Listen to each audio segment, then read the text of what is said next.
Man, what is going down in Tar Heel country? Reports are flying that Bill Belichick has instructed his UNC staff and players not to engage with the New England Patriots in any capacity. No scouts, no staff, no communication, no nothing. So let's get more on what's going down in Chapel Hill with Ross Martin, former UNC beat writer and co-host of the Big Hitters Only podcast. Ross, thanks for hopping on with this, man. I got to start with the elephant in the room on this one. You tweeted, according to sources inside the UNC football program, it is a directive from the staff, Bill Belichick, to not tweet, retweet anything Patriots related. Aside from that, there's also reports that Belichick has banned Patriot scouts and the staff from UNC practices and facilities. What's the truth inside the program, man? What is really going on down there? Yeah, well, the banning the scouts thing, I mean, he said that. He doesn't allow, Belichick does not allow Patriots scouts or front office personnel in Kenan Stadium, in the Kenan Football Center. And then doing some digging yesterday, Drake May had a massive game on prime time and defeated the Buffalo Bills. And you're looking for on UNC's Twitter, like they got to be retweeting stuff, highlights, all these awesome stats. I mean, Drake May looked incredible. And there was nothing from UNC football, so I reached out to a source and found out that there was a directive from UNC football to not retweet or post anything related to the Patriots. It's not a Drake May thing. It's a Patriots and Bill Belichick thing. Drake May, the former star quarterback for the Tar Heels, just happens to play for the Patriots. So he's kind of caught, in this war between Belichick and the Patriots. And it's just funny because Drake May is like UNC's best asset right now. Yeah. Tar Heels are struggling. You can lean on this star quarterback who's killing it right now for the Patriots and looks like the future of the NFL. Had an awesome game defeating Josh Allen and the Bills. And you want to publicize what he's doing right and what he's doing well up there in New England.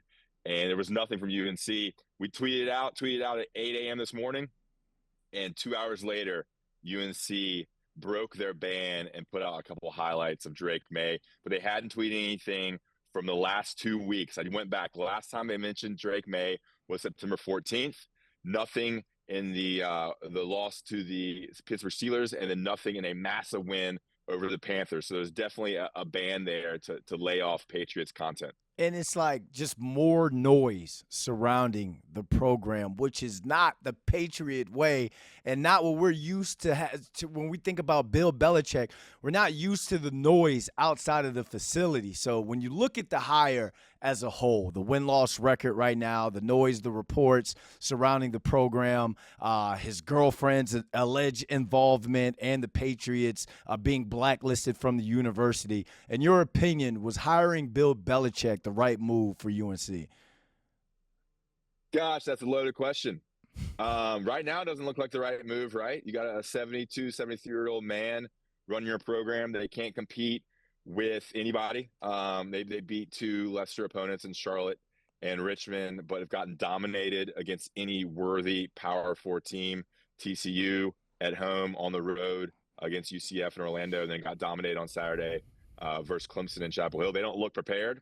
The roster looks horrible. I think it was a bigger rebuild than Belichick and Lombardi maybe thought. And I think they thought they could come in and, big dogs from the NFL could big brain the situation and out recruit and out scout other college coaches.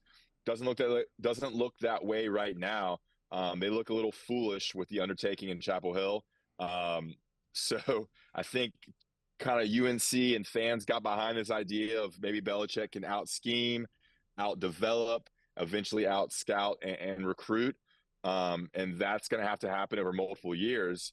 Will he get multiple years to kind of see if that could happen? Who knows? He is under a 5-year contract, 3 years guaranteed, $10 million a year. So he's guaranteed $30 million. And Michael Lombardi, his GM, makes $1.5 million, which makes him the highest paid GM in the country. I'm not sure why UNC has the highest paid GM. So they have to do a lot in this offseason to show any sort of progress, because I think this team right now is pretty bad, and I don't see them getting much better here as ACC play starts. So right now, it does not look like the best and smartest move for UNC to hire Bill Belichick. Yeah, and I'm shocked with that as well because I was one of the people standing on top of Apple boxes like Bill Belichick is going to come in and turn this program right away. He was going to kind Yeah. of be like, he was going to have the prime effect or the coach prime effect without having that type of personality. But when you kind of when you take a step back and look at it, two things football hates: geniuses and cowards. And I just feel as though he may have bit off a little bit more than he could chew down there. And since you are still connected to the UNC beat, do you think that UNC is going to be patient with the Belichick rebuild, or do you see there could be a scenario where both he and Lombardi may be fired after only 1 year down there? I mean, UNC may be in too deep now.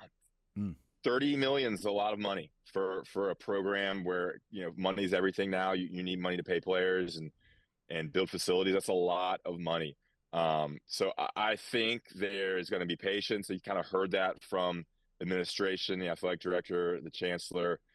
Patience. This is not going to be a 1 year deal. This is going to be a 2-3 year process. So I think they're going to at least see it through another year or two and see what happens in transfer portal. The beauty of college football now, to the chagrin of many, is that you can go in the transfer portal and completely flip your roster in 1 year. They're going to have to do that in December.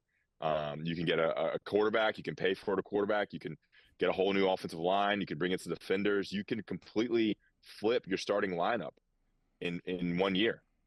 So what we see right now for UNC will certainly not be the product next year, but they have a very tall task to not only change the roster and the on-field production, but build goodwill with the fan base and with donors and with the decision makers and the money people that make a lot of decisions around Chapel Hill. Because you mentioned Dion, Coach Prime at Colorado, like he's charismatic. He sells the program. He builds hype.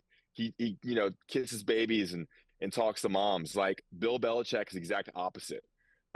He does have the that persona of a Super Bowl winning coach and that power, but he's not exactly selling UNC and making it attractive to recruits and parents and families. And that's what college coaches have to do.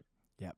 When you're a just win type coach, you have to put the wins together for the players to truly buy in. So, yeah, I'm with you on that one. Hey, Ross, this was great, man. Appreciate you hopping on with us and breaking down the whole Bill Belichick situation.